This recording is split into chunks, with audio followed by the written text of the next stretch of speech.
What if I told you that the one man many people believe is untouchable, the defensive genius Floyd "Money" Mayweather, might not actually be unbeatable?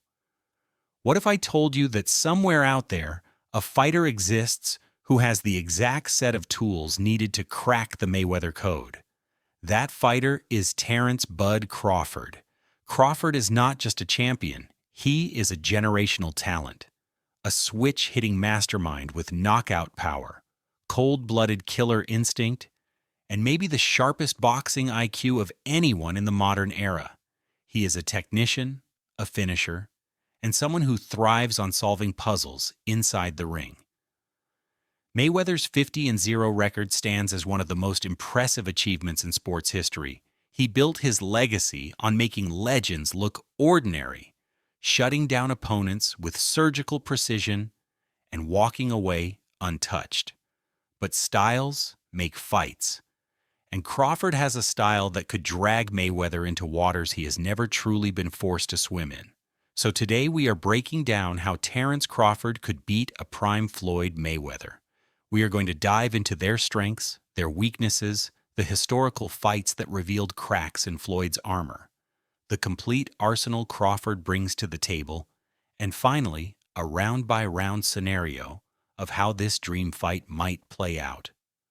By the end, you will understand why so many boxing analysts and hardcore fans believe that Crawford is the one fighter who could hand Floyd his first real loss. Floyd Mayweather Jr. is one of the greatest fighters to ever step into a boxing ring. He retired undefeated with 50 wins and 0 losses. World championships in 5 different weight divisions. He was a pay-per-view king, a defensive genius, and a businessman who made more money in the sport than anyone before him. But his real legacy is built on what happened inside the ropes. Mayweather had impeccable timing. His shoulder-roll defense frustrated opponents for decades. He controlled distance like a chess master. He rarely got hit clean, and when he did, he almost never got hurt. He beat legends like Oscar De La Hoya, Manny Pacquiao, Canelo Alvarez, Miguel Cotto, Shane Mosley, and many more. And in each of those fights, even when there were rough moments, he always found a way to adjust and take control. But Mayweather was not invincible. If you look closely, there were moments in his career that revealed subtle vulnerabilities. Against Jose Luis Castillo in their first fight, Floyd was pushed to the limit. Castillo's pressure, body punching, and relentless pace had many believing Floyd lost that night. Against Zab Judah, Floyd struggled early with Judah's southpaw stance and hand speed, dropping early rounds before adjusting later. Against Marcos Maidana in their first fight, Floyd was bullied, smothered, and roughed up in ways fans rarely saw. Even Shane Mosley, who Floyd ultimately dominated, landed a right hand in the second round that nearly buckled Mayweather's legs. What do these moments tell us? They show us that Floyd, as brilliant as he was, had certain types of opponents that gave him trouble. High-volume fighters with pressure, southpaws with speed, bigger men who could bully him physically.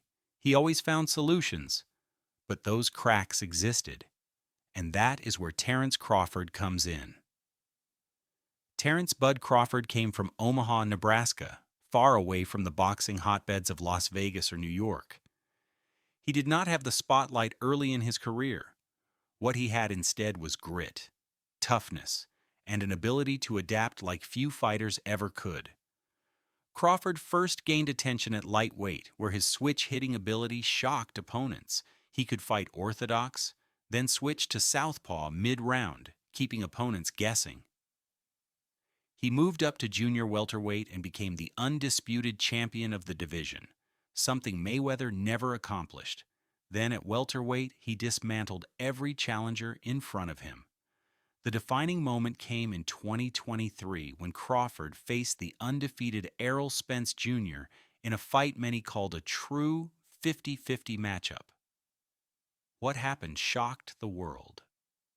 Crawford dominated from the opening bell, dropping Spence multiple times, and ultimately stopping him in the ninth round. Analysts called it one of the greatest performances in modern boxing history. What makes Crawford special is not just his skill, but his mindset. He is calm, patient, and analytical. In the first few rounds, he downloads his opponent's patterns. Then once he has the reads, he goes for the kill. He is a finisher. Almost every top-level opponent he has faced has been stopped. That ruthless ability to close the show is something Mayweather never possessed at welterweight. Now let us break down the technical battle between Floyd Mayweather and Terence Crawford. Footwork and distance. Floyd was a master at controlling range. He used small pivots, step backs, and his lead foot to always stay just outside danger.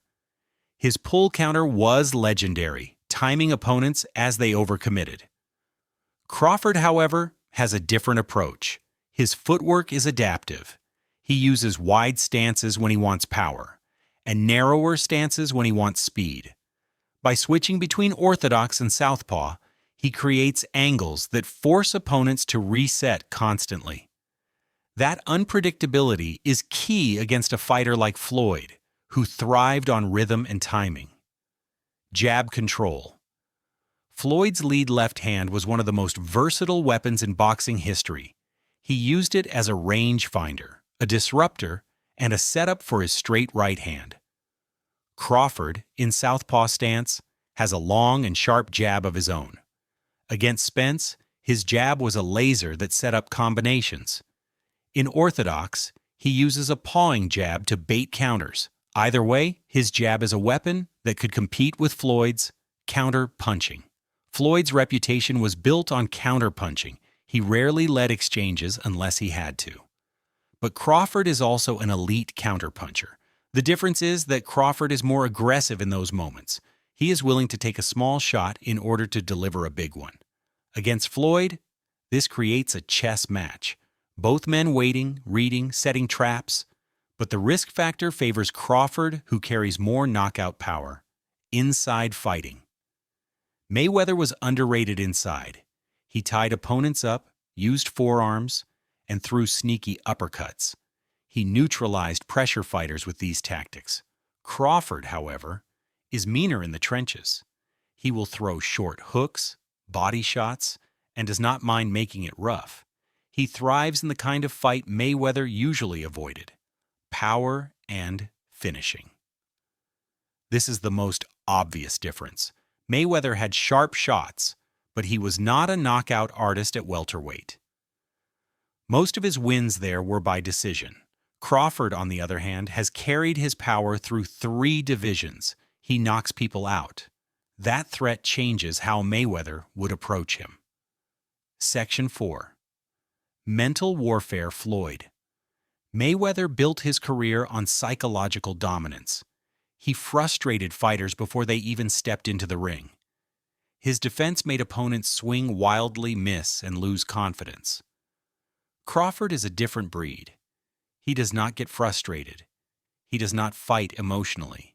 He stares down opponents, remains calm, and when tested, he becomes even sharper. He has an icy mean streak that surfaces when someone tries to rattle him. Against Floyd, this mental toughness could be decisive. Mayweather's games would not break Crawford. To understand how Crawford could beat Floyd, let us compare their toughest fights. Jose Luis Castillo pushed Floyd with pressure, body shots, and volume. Crawford has all those tools, but with sharper accuracy and power. Zab Judah won early rounds against Floyd with speed and a southpaw stance. Crawford can replicate that, but with more discipline and patience. Marcos Maidana bullied Floyd, forcing him into exchanges. Crawford can do that too, but with cleaner technique and finishing ability. Now look at Crawford's biggest performances. Against Yuriorkis Gamboa, Crawford adjusted mid-fight and scored a brutal knockout. Against Sean Porter, he stayed patient and then closed the show with precision. Against Errol Spence, he delivered a masterpiece, combining defense, counterpunching, and power in one of the most one-sided elite matchups ever. The parallels are clear. The weaknesses Floyd showed in glimpses, Crawford has the ability to exploit fully. Section 6. Hypothetical fight scenario. So how might the fight actually play out? Rounds 1 to 3, both fighters are cautious. Mayweather uses his jab, probes with the right hand, and looks to set up the pull counter. Crawford studies him, switches stances, and throws to the body. The rounds are close, slow-paced, and full of tension. Rounds 4 to 6. Crawford begins baiting Floyd to lead more than usual. Mayweather lands some counters, but Crawford takes them well. From the southpaw stance, Crawford's jab begins finding a home. He mixes in lead lefts to the body and right hooks upstairs. Mayweather adjusts, but for the first time, he is forced to think twice about throwing. Rounds 7 to 9. Crawford turns up the pressure. He starts walking Floyd down behind his jab, cutting the ring and forcing exchanges. Mayweather lands clean single shots, but Crawford's power is making the difference. A stiff right hook from southpaw stuns Floyd briefly in round 8. The momentum shifts, rounds 10 to 12. Mayweather goes defensive, relying on movement and counters to survive. Crawford, smelling blood, keeps pressing. He throws combinations, mixes bodywork with upstairs power shots, and controls the final rounds. The crowd senses something historic. The fight goes to the scorecards. It is close, but Crawford's aggression, power, and clean shots down the stretch earn him the decision. Some fans even argue he could have scored a late stoppage. Floyd Mayweather is an all-time great, one of the smartest, sharpest, and most dominant fighters we have ever seen. Beating him in his prime is one of the hardest assignments in boxing history, but Terence "Bud" Crawford might be the one man capable of doing it. With his switch hitting, his counter-punching, his physical advantages, and his killer instinct, Crawford has the tools to give Mayweather problems no one else could solve. So the question is simple. If prime Floyd Mayweather and prime Terence Crawford met at welterweight, who do you think would win? Leave your predictions in the comments. Like the video if you enjoyed this breakdown, and subscribe for more dream matchups and fight analysis. Until next time, stay sharp, fight fans.